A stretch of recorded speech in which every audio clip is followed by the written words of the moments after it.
ይሄ ነው ከተራ ሌቦች ጋር የምትውሉት?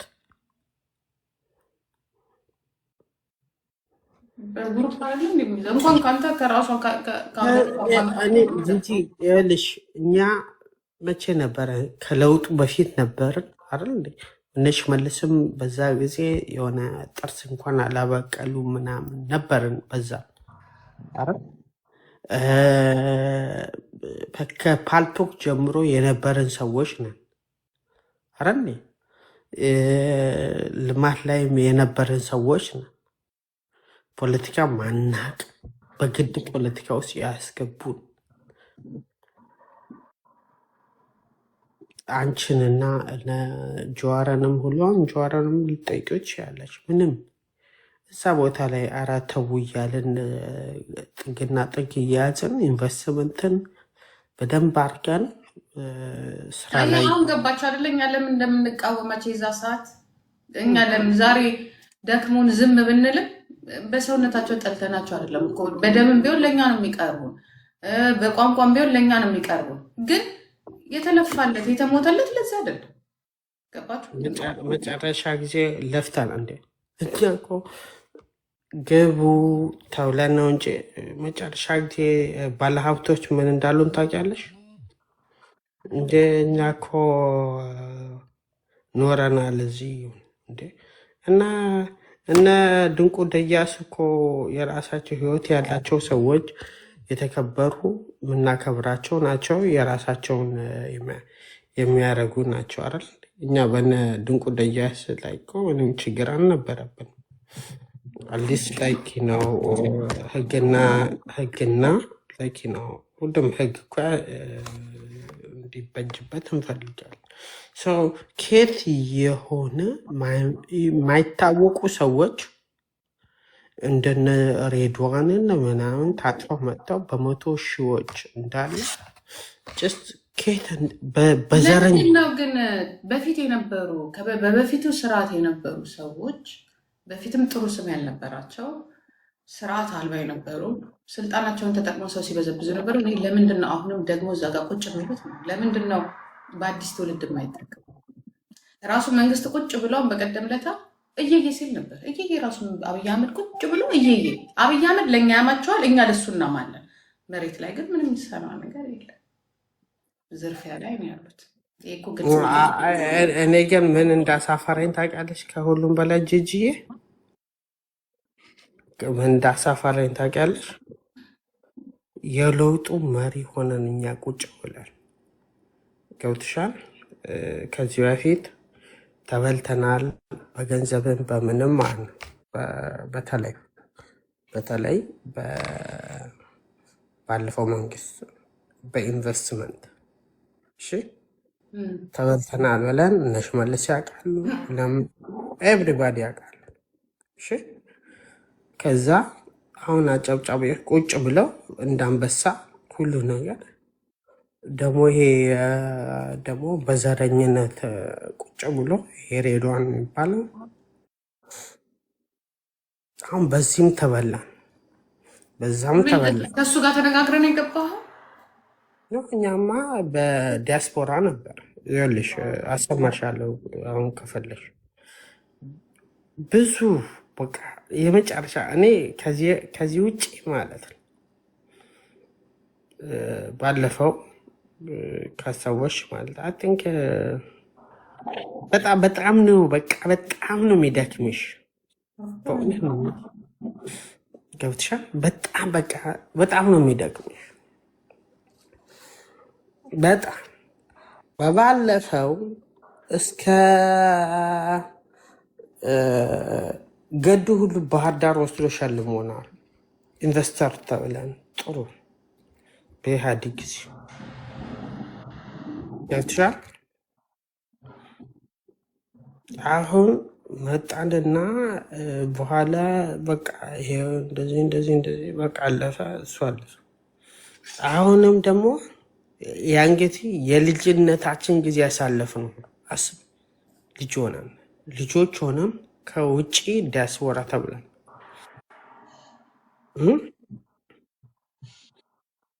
በየጊዜው ይሄ ሰውዬ የተቀያየረ ክርስቶስን ነው የምልሽ ይበላል። ይሄ ሌባ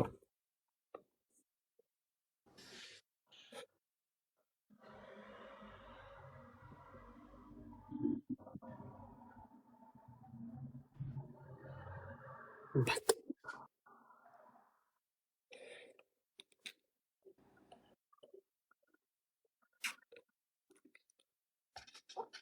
በእውነት ነው የምልሽ። ተጠንቀቁ። በቃ ይረጋጋ። አንድ ሀገር ላይ በለውጥ ማግስት ኢንቨስተር ማድረግ ድንቁርና። መጀመሪያ ፖሊሱ መቀየር አለበት፣ መጠናት አለበት። ወዲያውኑ ሄዳችሁ ተሽቀዳድማችሁ ብራችሁን ያፈሰሳችሁ ሰዎች ዛሬ ማንን ልትጠይቅ ነው? ምክንያቱም ከለውጡ በፊትስ ያፈሰስነው ገንዘብ እሱ እንደውም አትሊስት የሆነ የምትጠይቀው እኮ አካል አለ። ማንን ትጠይቂያለሽ? ከባድ ነው። ብቻ ይኸውላችሁ ዓለም ሰፊ ናት። ዓለም በጣም ሰፊ ናት። እኔ ኢትዮጵያ ውስጥ ገደሉኝ ቆርቆሮ እንኳን አለውጥም ብዬ ቁጭ ብያለሁ። ምክንያቱም ትክክለኛው ነገር እስከሚመጣ ድረስ እኔ ገንዘቤን አላፈስም። ቁጭ ብዬ ባንክ እያወጣሁ እና አሁን እየጠየቀን ያለ ነው ከለውጡ በፊት የሆነው ነገር አትሊስት ህግ አለ፣ ፍርድ ቤት ይድረስልን። ከዛ ምን እንደሆነ ታውቂያለሽ? ላይክ ነው ዶላሩ ጨመረ ወረደ፣ በዛ ሂሳብ ነው የሚታሰቡ።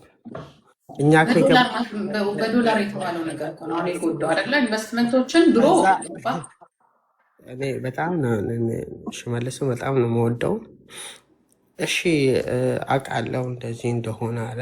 ኦሮሚያ ላይ የፈለጋችሁበት ቦታ ላይ ስሩ። በቃ መስራት ማይፈልግ ደግሞ አለ፣ ዶላሩ ይመለስለት። ቀጥተሻል። ምክንያቱም በቃ አይፈልጉማ ሰዎች፣ አብታይታቸው ተዘጋ። ከዚያ አሁን አንቺ ገንዘብ አለሽ፣ ኢንቨስት አረሽ፣ ተሸለምሽ፣ ኢንቨስተር ነሽ ተብለሽ ተሸለምሽ።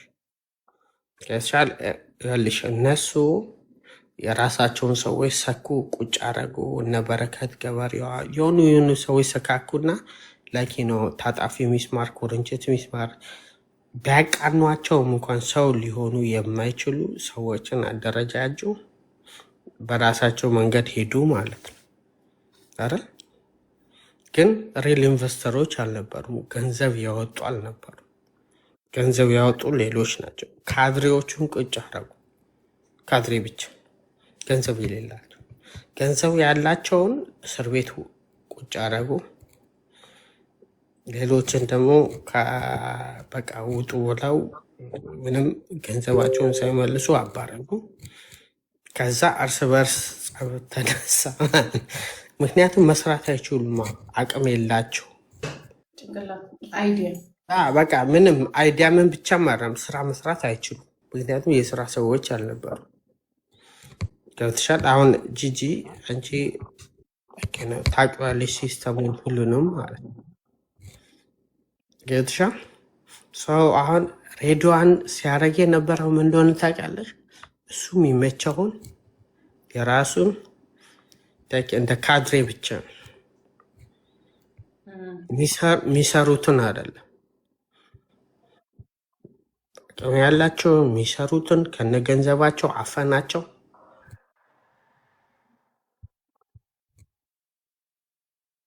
ገብተሻል? ማለት ቆይ ያልገባኝ ነገር አሁን ለምሳሌ ዲያስፖራ ሁሉንም ነው ወይስ በዘር ምናምን? ቃውሽ መልስና ነገር ሁሉንም የሚያፍኑት እንዳትሸወጅ፣ በዛ እንዳትሸወጅ። ግን የሆነ በብሔር ለመስራት ሞክሮ ነበር። አይ ዶንት ቲንክ ሶ ያን ያህል ሩቅ ሄደ አይመስለኝም። ግን አይ ዶንት ኖ ላይክ የሆነ ጊዜ አስታውሳለሁ የሆነ ቪዲዮ አየውና ጠቅላይ ሚኒስትሩ ሁሉ ተናዷል ይመስለኛል ማለት ነው። ምን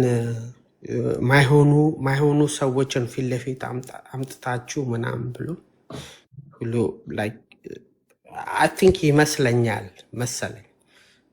ብዙም እንትኑ የለኝም እና ላይክ መስራት የሚችሉትን ፊት ለፊት አምጥተው መስራት የማይችሉትን ደግሞ ገልብጠው ከነ ገንዘባቸው በልተው ሁሉ አባረው ኢንቨስትመንታቸው እንደውም እኔ ምልሽ ከኤምባሲ ሁሉ የተጻፈ ፌክ ነው። እኔ ሬድዋን የተናገሩ ፌክ ነው።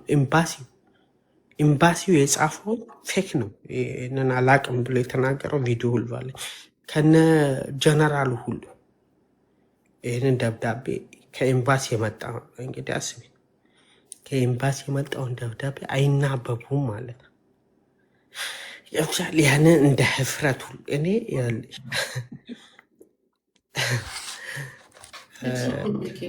በቃ አሁን አንተ ከነዚህ ጋራ መታገል አቅሙ ማንም ሰው የለው። በቃ ኦልሬዲ ወጥቷል። ራስን አስተካክል። ምንም በቃ የተበላ ነገር ተበላ። እነሱ እጅ የገባ ሰው አፍሪካ ሄዳ ኢንቨስት አድርገ አምጡልኝ። በቃ እርሳው። ስንቱ አብዶ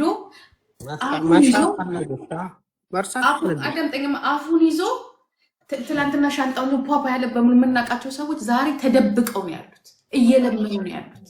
ባንክ እዚህ እያሳደዳቸው አንተ ብቻ አይደለም። ገባ? እኔ እኮ ምንም አልሆንኩም። እኔ ምን ሆንኩኝ? ስለ የባሳለ ነው የምልህ። ያበዱ ቤተሰቦቻቸውን የበተኑ ሚስቶቻቸውን ልጆቻቸውን ብትን ያደረጉ እንዲህ ነፍ ኦሮሞ ነፍ አማራ ነፍ ነው ያለው። ነፍ በቃ አምኖ የገቡ ማለት ነው። እና ከባድ ነው። በቃ ራስን አስተካከልና በድጋሚ እግዚአብሔር ደግሞ መልካም ነው።